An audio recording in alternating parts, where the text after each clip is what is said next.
Hello friends. Circle की series को आगे कंटिन्यू करते हैं। बेटा अभी तक हम सर्किल का इंट्रोडक्शन कर चुके हैं और सर्किल की जो बेसिक प्रॉपर्टीज़ थी वो कर चुके थे और एक्सरसाइज 9.1 भी कंप्लीट कर चुके थे। ठीक है, तो अगर आपने पहले वाले वीडियो नहीं देखे हैं तो पहले वो वाले वीडियो देख लें ताकि आपको आगे की क्लास अच्छे से समझ में आ जाए। हमने सर्किल की कुछ प्रॉपर्टीज़ देखी थी और उन्हीं प्रॉपर्टीज़ पर बेस्ड कुछ क्वेश्चन हम लेने वाले हैं।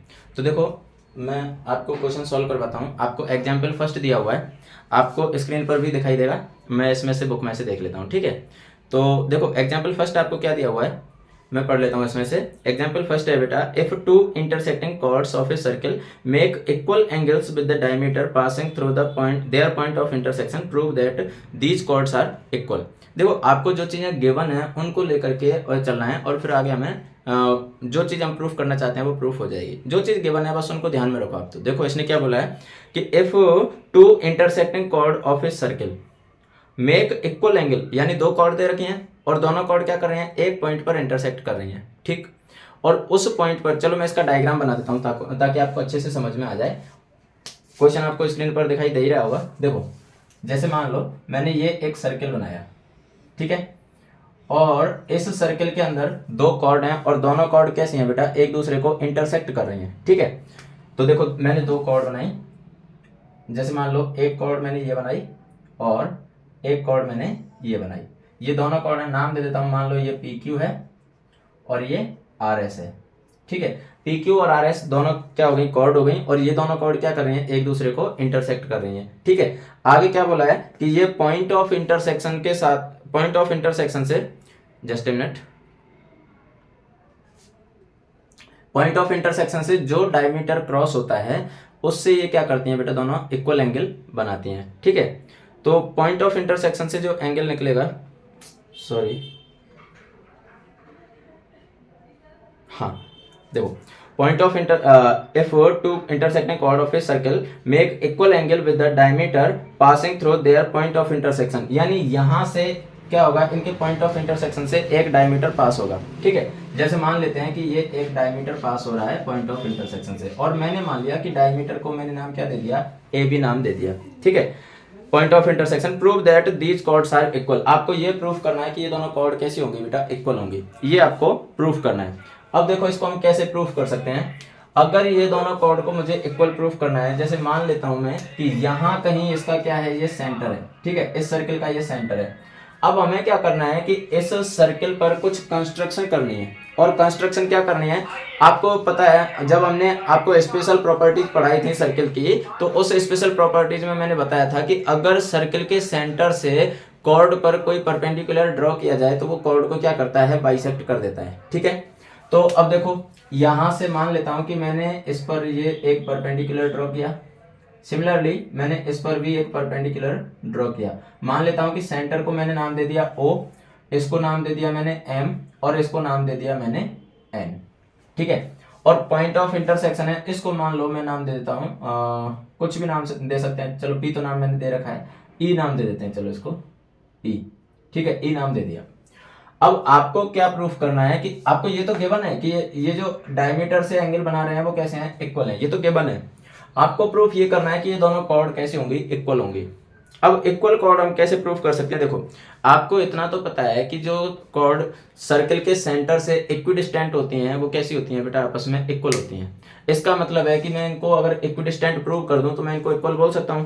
और इक्विडिस्टेंट प्रूव करने का मतलब क्या होगा, इसका मतलब होगा कि O M equals to O N मैं प्रूफ कर दूं।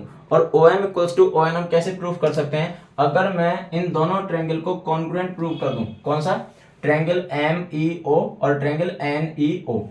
अगर इन दोनों ट्रायंगल को मैं कॉन्ग्रुएंट प्रूव कर दूं तो मैं कह सकता हूं कि सीपीसीटी से O M equals to O N हो जाएगा। और O M equals to O N होते ही हम क्या कह सकते हैं कि ये दोनों इक्विडिस्टेंट है, और इक्विडिस्टेंट है तो इसलिए दोनों कॉर्ड कैसी हो जाएंगे बेटा, इक्वल हो जाएंगे।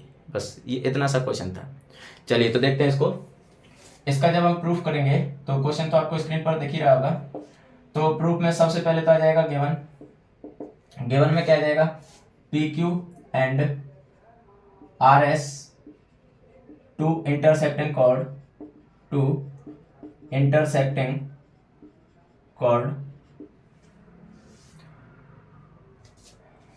इंटरसेक्ट एट पॉइंट ई, वो तो आप लिख ही सकते हैं ना। उसके बाद में आपको क्या गिवन है, उसके बाद में आपको गिवन है कि जो डायमीटर के साथ में एंगल बना रहे हैं, यानी M E O equals to N E O, दोनों जो एंगल है वो क्या है, इक्वल है। Angle M E O equals to angle N E O.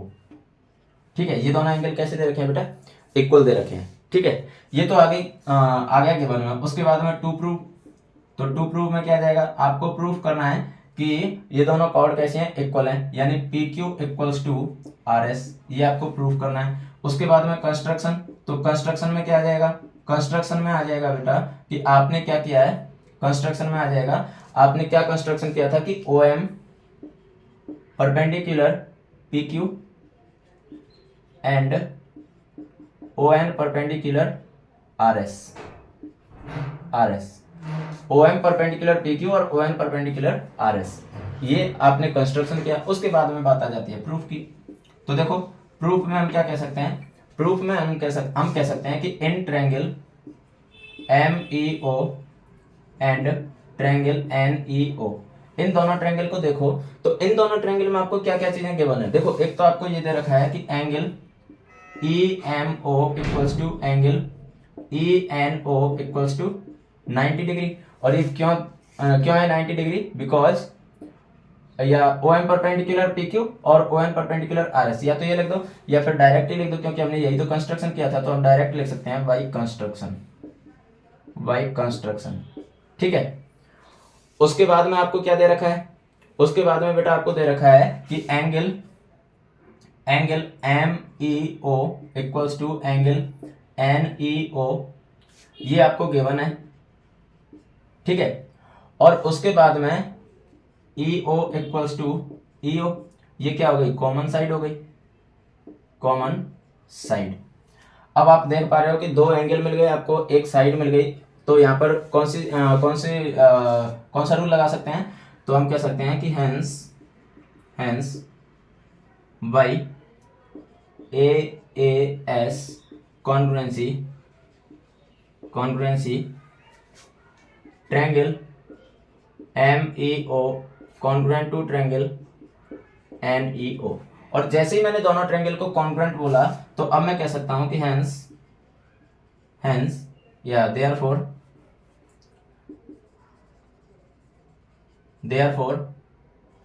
O M equals to O N, O M और ओ एन दोनों कैसे हो गए, इक्वल हो गए। और ये कहां से आया, by C P C T. और जैसे ही मैंने ये कहा कि O M equals to O N, तो अब मैं कह सकता हूं implies P Q equals to R S, because chords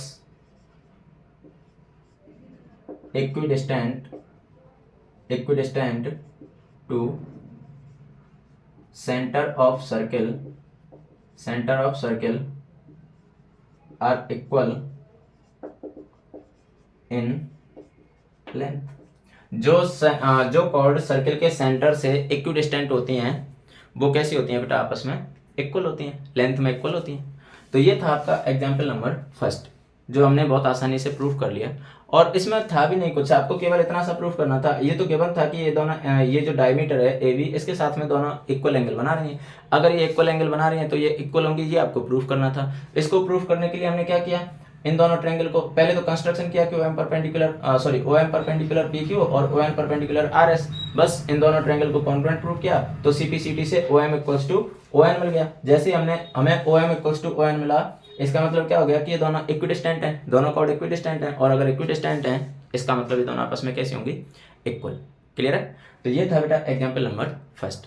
clear है, चलिए अगली क्लास में मिलते हैं हम example number question number first के साथ में, एक्सरसाइज 9.2 का क्वेश्चन नंबर फर्स्ट के साथ में।